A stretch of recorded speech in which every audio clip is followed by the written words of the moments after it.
Bienvenue dans le chapitre 2 et 3, pourquoi faire du dropshipping et la différence entre e-commerce et dropshipping.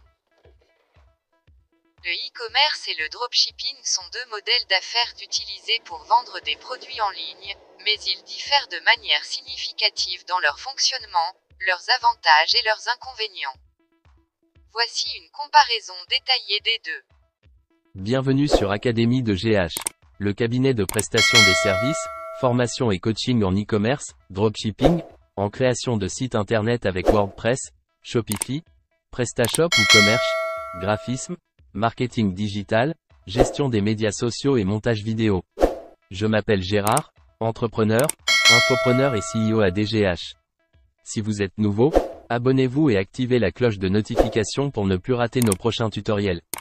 Rendez-vous sur notre plateforme academie-de-gh1.com. Suivez-nous sur nos canaux digitaux en tapant juste @académie de GH. Merci pour le visionnage, abonnez-vous et activez la cloche de notification. Aimez, commentez, merci et je vous donne rendez-vous pour le prochain tutoriel. Ciao ciao. Définition et fonctionnement. E-commerce. Définition. Le commerce électronique, e-commerce, implique la vente de produits et services en ligne. Le propriétaire du site e-commerce gère l'inventaire, le stockage, l'emballage et l'expédition des produits. Fonctionnement. Le vendeur achète des produits en gros ou les fabrique, les stocke dans un entrepôt ou chez lui, et les vend via une plateforme en ligne. Lorsque des commandes sont passées, le vendeur les expédie directement au client. B. Dropshipping. Définition. Le dropshipping est un modèle de vente en ligne où le vendeur ne garde pas de stock. Lorsqu'une commande est passée, le vendeur achète le produit chez un fournisseur tiers, qui l'expédie directement au client. Fonctionnement. Le vendeur crée une boutique en ligne et liste les produits. Lorsqu'un client passe une commande, le vendeur transfère les détails de la commande au fournisseur, qui gère l'inventaire et l'expédition du produit directement au client. 2. Gestion des stocks. E-commerce. Stockage. Le vendeur doit acheter et stocker des produits avant de les vendre. Risque. Risque lié au surstockage ou à la rupture de stock, ainsi qu'au coût de stockage. B. Dropshipping. Stockage. Aucun stock à gérer pour le vendeur. Avantage. Réduction des coûts et des risques liés à la gestion des stocks. 3. Investissement initial. E-commerce. Coûts initiaux. Coûts plus élevés liés à l'achat de stock, à la location d'un entrepôt, si nécessaire, et à l'emballage des produits. Investissement. Nécessite un investissement initial plus important pour l'achat de produits et l'infrastructure. B. Dropshipping. Coûts initiaux plus faibles, car il n'est pas nécessaire d'acheter des produits à l'avance.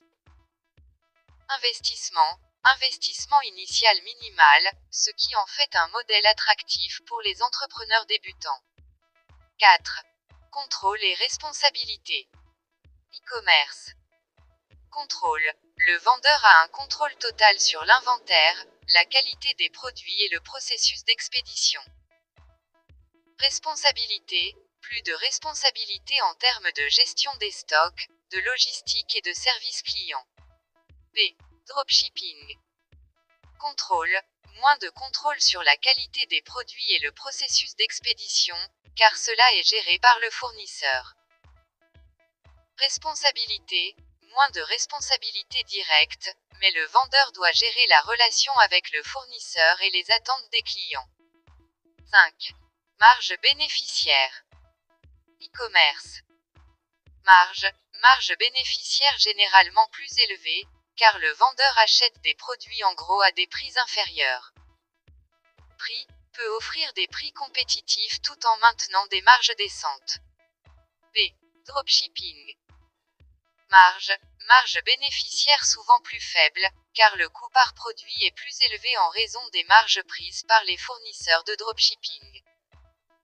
Prix, peut être plus difficile de rester compétitif sur les prix tout en réalisant un profit. 6. Complexité de la logistique. E-commerce.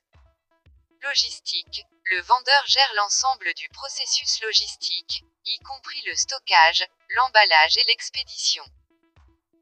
Complexité.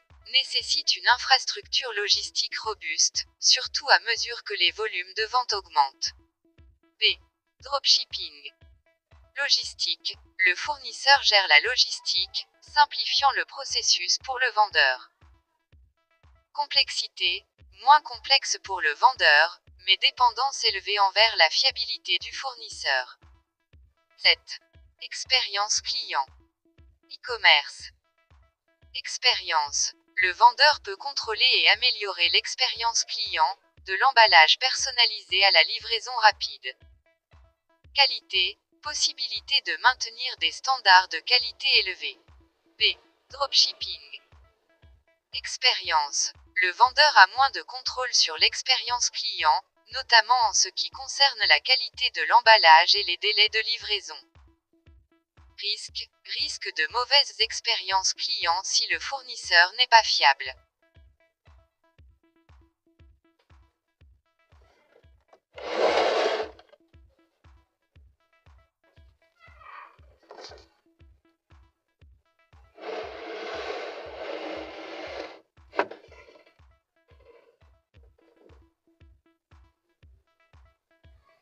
Rejoindre le coaching en e-commerce dropshipping Shopify de A à Z, le lien se trouve dans la description.